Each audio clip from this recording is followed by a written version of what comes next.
On this episode of the show, I have with me Harish Abbott. He is a CEO and co-founder at Augment. We're going to be talking about founders' patterns to success, how a lot of times seeing an idea early is not easy. And we're going to ask him about how he has done that in his past. We're going to talk about taking something from ideation to scaling. And we're going to also talk about how LLMs are really moving quickly. As you all probably know, how that development is just at a tremendous pace.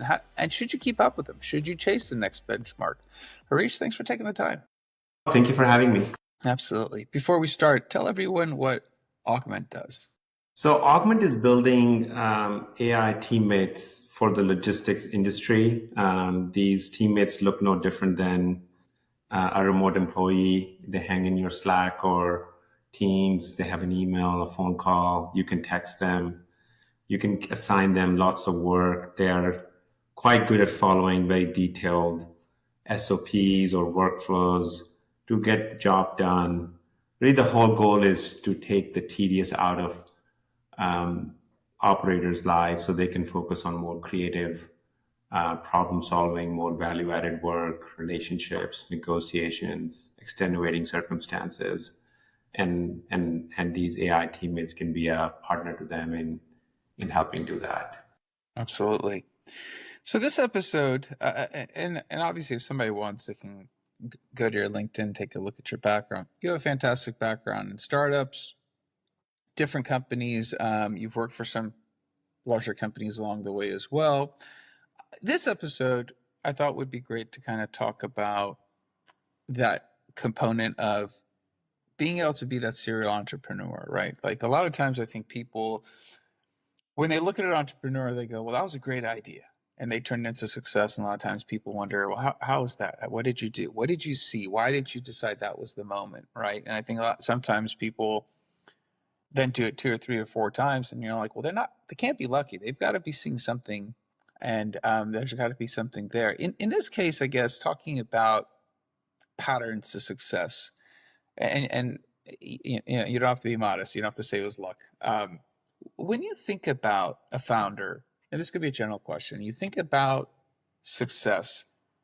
Talk to us a little bit about, and maybe going back to your first time as a founder, when you're starting off, are you thinking about the end in mind, or are you just really embracing an idea and just trying to just get it off the ground?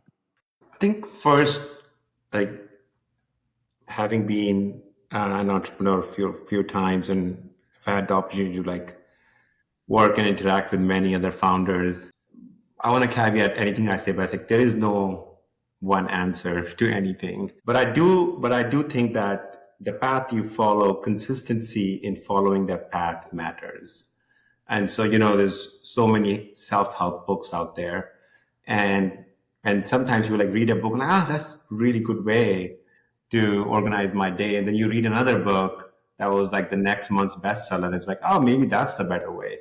I think that's a bad idea. I think that both are right. I think following one process consistently over long periods of time is important. Well, going back to, I think, at least for my perspective, having built a few businesses, I obsess about not the end in mind. I obsess about solving a real need for the customer. And it's real. And you have to be intellectually honest to say whether it's a real need or it's not a real need. And even after having done this for many times, even I find myself sometimes not intellectually honest about it. It's very tempting to think your ideas are the right ideas. But really like sitting down with the customer, sitting down with the person who's actually going to use your product, whether it's a service or a product, truly deeply understanding, are you actually delivering value to them? Will they pay for that value? How much will they pay for that value? And obsessing about that, in 10 different ways. Almost everything I have started, even Augment, is about that. It's really, and I think what I found is that if you obsess about it and you solve something like 10x better than what's available, or you really deliver just an incredible value, that starts to open doors for you to solve bigger problems, more important problems, and you earn a right to do that with that user. Like you're almost like the user sort of trying to open yourself up by saying, "Oh, you did this. I built some trust with you. All right. Could you also do this? Could you also do this?" You of course want to have a vision in mind to say like, okay, these things need to be connected. One day you shouldn't be solving for apples and the other day oranges, and then in the end you don't have anything fairly scalable. But as long as those things are connected, you're sort of working towards both a vision that you have in mind. You're validating, invalidating that vision on the back of your mind, but you're today obsessed about the problem at hand. I like that a lot. The problem at hand. And you mentioned obviously speaking to the customers, understanding if the problem is something, and I think a lot of inventors also have run into this, right? People that tinker and come up with these inventions and go to market and realize that the only customers themselves, and they realize they patented something that wasn't applicable to many. And software companies, similarly, when you want to look at this idea, this kernel of an idea, and you want to go, speak to customers, talk to us about that process a little bit, because I think maybe that's very important for people to understand what you're looking for. You're trying to validate you've identified a problem, and you're trying to validate if the solution fits. What are you looking for when you're talking to these potential people who would use your software? Yeah, I mean, I would say like first, I like to go straight to the operators. I think you want to get the permission of the leaders, whether it's the CEOs or VPs. But you want to go to the operators who are actually going to be using your product on a day-to-day basis. Because what you find sometimes is there is just within a couple of degrees of removal within an organization, like what the needs are and what the understanding is could be two very different things. So first and foremost, like just go straight to the operator, like spend time with them, shadow them. If you've got some prototypes, whether it could be just like a visual, Figma prototype, it could be a very simple, click through prototype, share the prototype with them, ask like, intent feedback. Let's try to put yourself in their shoes, like at Augment, I remember when we started, I set a goal for ourselves, like, hey, for first 60 days, we will shadow 60 different operators. We'll just shadow. We're just learning. We're just absorbing, and we're sitting behind whole day, 8 to 5, sometimes 4 hours, sometimes 5 hours in a day. We're just observing what they do. And just like through that process, just like almost be that person, if as much as you can be.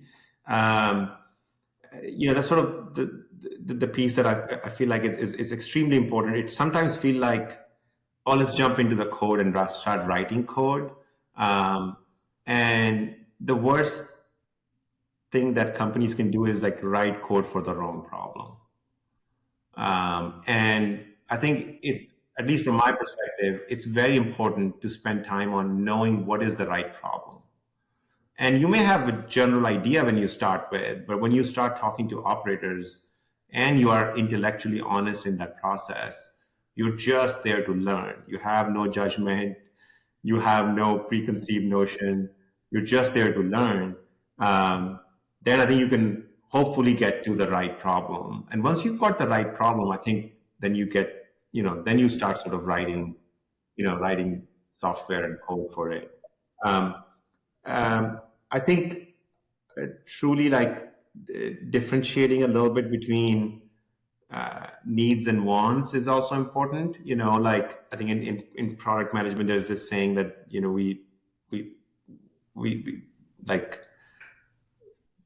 we all like,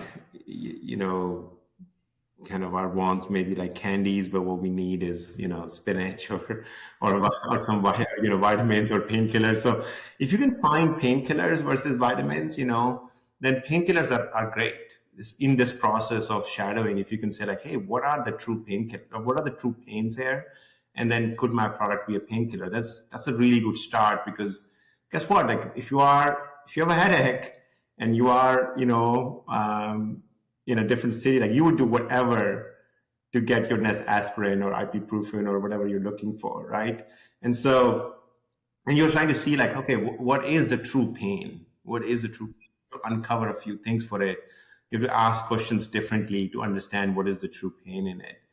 Those are the pieces I think you want to do. Like any amount of time that you can spend in front of your customers, I think is well spent, or prospective customers is well spent. I mean, we do that at Augment. Almost every product manager, but almost every engineer who joins, we ask them to like uh, go shadow some people, like live their lives for a week and see what they do, feel it, and only then you can write, I think, good.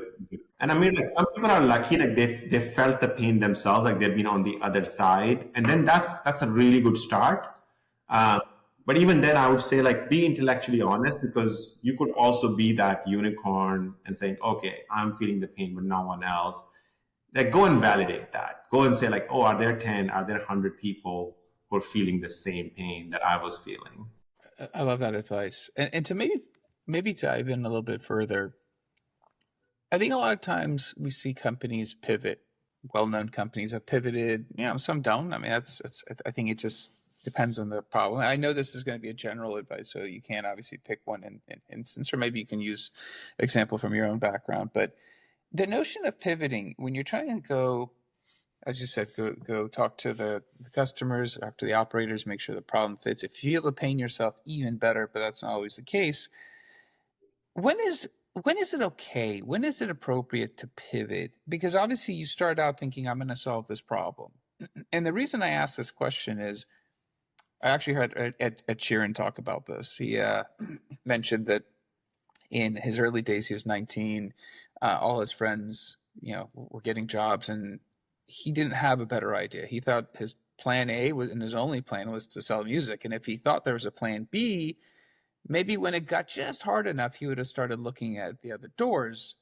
And I always kind of look at founders when they're trying to identify that problem. Sometimes you might see an opportunity to go, well, people are willing to pay me to go do X. Maybe I should bend the product a little bit, or maybe I should adjust to cater to that. And that comes up, I'm sure, in every founder's mind at some point. How do you see that? Yeah, I mean that's a really really good questions. I mean, in my view, it comes down to a judgment call, right? Like you wouldn't be a founder if you didn't come into with strong opinions about something. You have to have strong opinions. And I think I learned this. I've spent some time with Shopify and was fortunate to spend some time with Toby, the CEO there, and he has this saying that strong opinions loosely held, which is you are coming in with very strong opinions, but you're always seeking to see like, are you always seeking like data to say, is my opinion needs to be still held or not, right? And it's a judgment call, because unless you have a strong opinion, you can't push through walls. You can't push through people who disagree. But then at some point you start to see data that says, what you're thinking, it may not be fully right. Um, and at some point in this process, if you get enough of it or repetitions of that data to say like, you thought this was the way, but I'm starting to see like these customers are, they're buying my software, but they're not using it. The usage is not that high. Or, I was able to sell them on something, but the product is not delivering what it was. Then at that point, you're better off changing, right? You have to be willing to change. Sometimes on a dime, but that dime actually is built up over many, many interactions, right? It's built up over data that you're always collecting. One thing I tell all our uh, product managers and engineers, and I think it's true for all founders, like we're all seeking truth at all times, right? And I think the best founders, the best product managers, the best engineers, they're always seeking truth. They're uncovering every data point they're getting, every interaction they're having, every customer interaction, every launch, every data funnel they look at. They're the good ones are always saying like, what is the truth? Do I have the truth? Do I have the truth? And during that truth seeking process, at some point, you say, oh, I may not have the truth. In fact, this path itself will not lead me to truth. So I have to change paths. And that's okay. Like most businesses, as you said, pivot.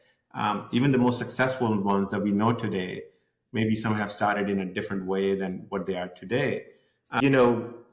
Like the best companies seek truth faster. They just learn faster. By learning faster, they're really seeking truth faster. And if you are, in my view, if you're very, if you're honest about it, when you seek truth, you have to let go of lots of things in this process. And so you have to be comfortable saying, this idea, I'm going to let go of this. This idea, I'm going to let go of this. So this process of seeking truth is almost like, it eliminates many, many things, Now, I don't think there's like a answer to say like, how much data do you need to say I'm ready to pivot? And it's really, that's what makes this such a unique experience founding companies and running companies, is that no one's advice truly applies to your pattern, to your industry, to what you're building. But what does apply is this, you have to, within your heart, be so honest with yourself.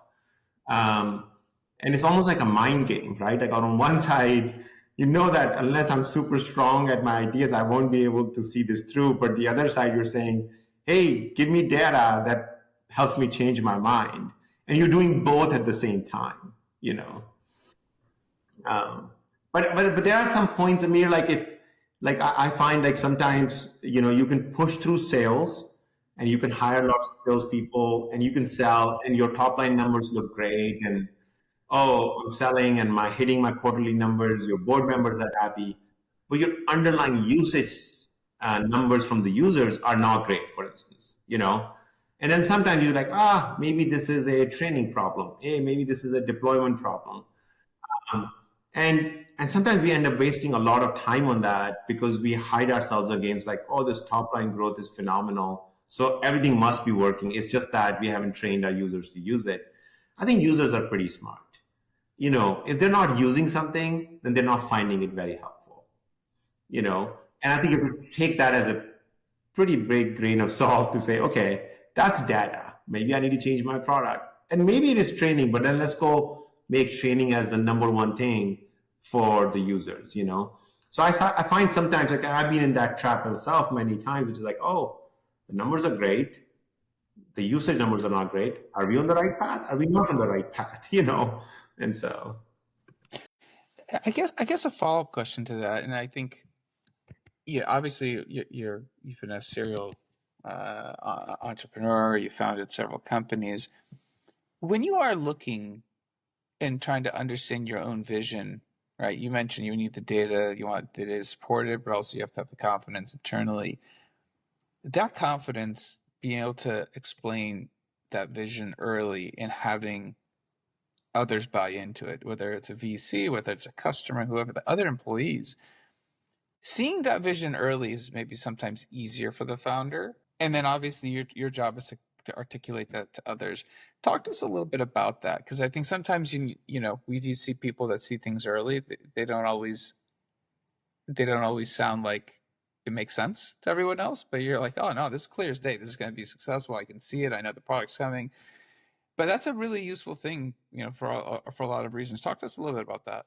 yeah, I mean, I think that's almost equally important, right? I think there was some very famous VC. They say like, a big job of startup founders is like storytelling. And what you're telling stories is by, sort of getting a group of people, your early employees, your early investors, your early customers to come on this journey with you, to a promised land. And you have to communicate, hey, this is the promised land. We're all going to come. Here's the path for it. And no great companies get built by, you need lots of great craftmasters to build great companies. And you have to recognize that you can't do it by yourself. And for that, you have to get people in. And to get people in, you have to get investors in. To get investors in, you have to get some customers believing in you. And between those three groups, investors, customers, and employees, sometimes it can be like a cycle to say like, oh, how do I get employees if my investors are not in? How do I get my investors if the customers are not in? And you have to break through that cycle. And the only way to break through that cycle is storytelling. You have, because you don't have yet at the beginning like a product. Maybe you have a prototype and you can get a little bit of value with some customers. If you are, an engineer yourself, you can build something quickly. Uh, but like at scale, really meaningful product you don't have. And so what you have is to communicate, your story, why this is the right thing, why this is the right place. I mean, I can't overemphasize the importance of that. And sometimes you have to tell your stories 15 times a day. And guess what? The 15th time, you have to be as excited as the first time in that day as well, right? Because your excitement has to come through to the other person. If you're not excited, would they join you? Right? So no matter how many times you're telling that story, you have to be equally excited every single time so that the person who you're asking to join you is as excited about it to join your journey, right? So I can't emphasize more. And I think the other piece here, Amir, is that simplifying the story. Like sometimes, as founders or people from the domain or sometimes engineering, we have to go super deep to understand why this makes sense. But if you're explaining it to a VC who's never seen logistics before, and it's no fault of theirs, they see 10 different companies, 10 different spaces, you have to say like, okay, how do I explain it into a vernacular or a language or a concept that they would understand it. And the onus is on you, not on them, right? Like sometimes I ask founders and they say like, oh, he's not this VC is just not technical. He's just never gonna get what I'm trying to do here. I'm not sure if that's their fault. I think the onus is on you because you have to do that with VCs. You have to do that with salespeople, early salespeople. They may not understand your technical vision fully, but you have to get them on board, right? So yeah, I mean, I think it's a very, very important process. Like the founders have to, and it takes time. It takes practice. It's like everything else in life, which is, the amount of hours you put into it shows up. If you do your first pitch without practicing in front of mirrors, like, this is my fourth company. I've probably done, I don't know, a few hundred pitches to investors. And when I was pitching Augment, I was still practicing 5 times a day before I went to pitch the first investor. You just have to practice, be intellectually honest, what's connecting, what's not connecting. And I'm still like probably not the best storyteller. I'm still learning on it. It just takes time. And I think some people just don't give the time it needs to get better at it. I like that. And, I do think storytelling is very hard. I actually listened back to my first 5 episodes and I cringed that I actually decided to ever release those. So I could tell you, storytelling is definitely something that practice does improve. I don't know if it perfects it, but definitely does improve. I wanted to ask you, obviously you've got a great track record. You've done very well with a variety of businesses and building them and successful exits. When it comes to the current business, obviously, we're now looking at a different landscape. Maybe 5 years ago, AI startups had different challenges. Now they have unique challenges because there's so many of them, and there's so much change. Just the pace of change in which we're seeing in the last 24 months. And you have experience as a founder, so maybe there's some insights that, or there's some experiences you're applying that maybe if you're a first time founder in this dynamic, maybe it's a little bit challenging. But I guess when you're thinking about this set of this new not new evolution, but the new movement we're seeing of everyone trying to solve problems with AI, which I think is going to continue for a very long time. What are some of the unique challenges as a founder that you're seeing, that you're experiencing, that maybe in the other startups you hadn't seen? Yeah, I mean, I think first and foremost, the rate of change of the underlying technology AI is the fastest I've ever seen. It has, like, literally every few weeks there is a new model out. There's 3 or 4 companies. Models are doing radically different things now, more capability set. Um, the speed of development has improved. So just as a benefit to companies like ours, the speed of development and the ease of development has improved. So there's more competition, at least in the application layer. This is where my companies are. Um, and so, but also it's one of the most transformative technologies that we have seen, in our lifetime. And I would count internet and, mobile in it. And so it's hard because the rate of change is so fast, like every other day you would see like, oh, there's a new benchmark that's being hit. This Claude 3.7 is now 94 on math, and now 92 on coding and reason, and then you're like, okay, should I go to Claude 3.7? Should I stay at Claude 3.5? Should I stay with my DeepSeek? um, you know, and should I try it in Llama, the open source version, and just the cost of building production level systems against a rapidly changing underlying technology set is very high. It's extremely high, um, and so what at least I have learned in the last 9 months or so, and I'm still learning on this so much, is that you know, it's it's no point chasing the benchmarks. Like ultimately, AI is a transformative technology, but most businesses have to either make something better, cheaper, or faster for your customer. That hasn't changed, and it will never change, right? The idea of the business or a product is, oh, I can make this better for you, I can make this cheaper for you, I can make this faster for you. Now we've got another tool set in it, which is AI, which is incredible. And I think taking the eye off of that, like that's the purpose of our product: better, cheaper, faster, 2 or 3 out of all three, maybe. And AI is a tool set in it. Is I think one, having that clarity is important. AI is not the product. The product is still building something that gives customers the value, and AI is a tool set into it. I think two is, with the AIs, at least what we found is, creating demoware is much easier.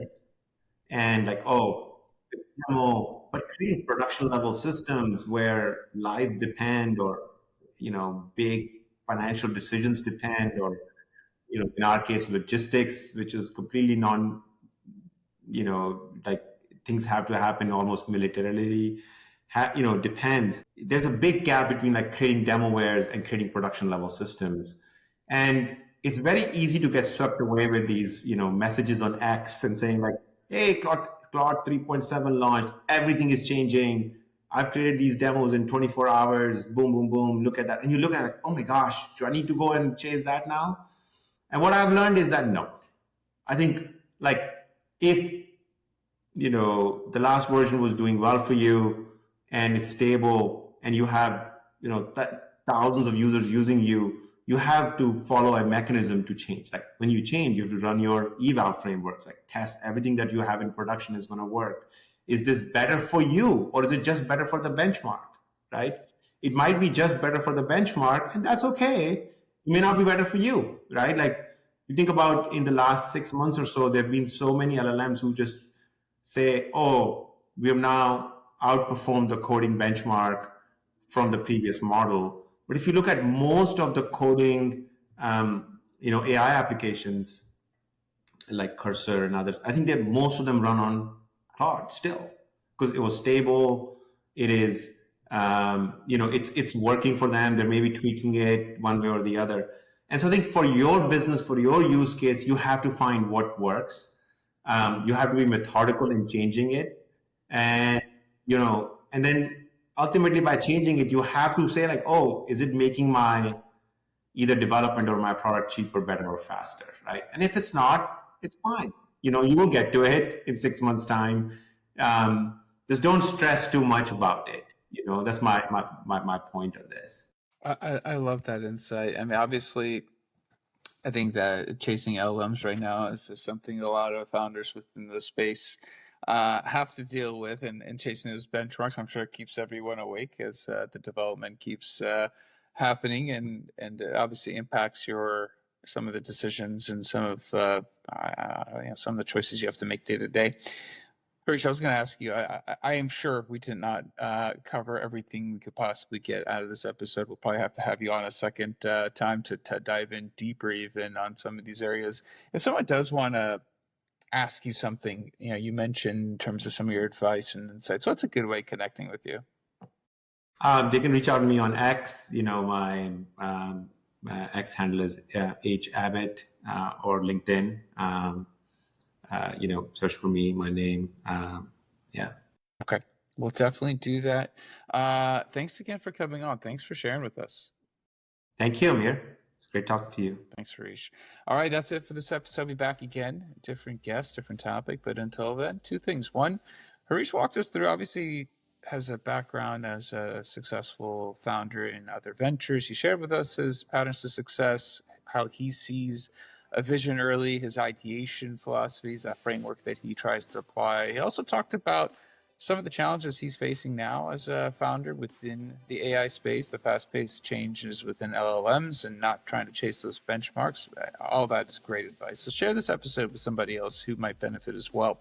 I'd appreciate that. Also, like, subscribe, comment. Let me know how the show's going for you. Thank you. Until next time, goodbye.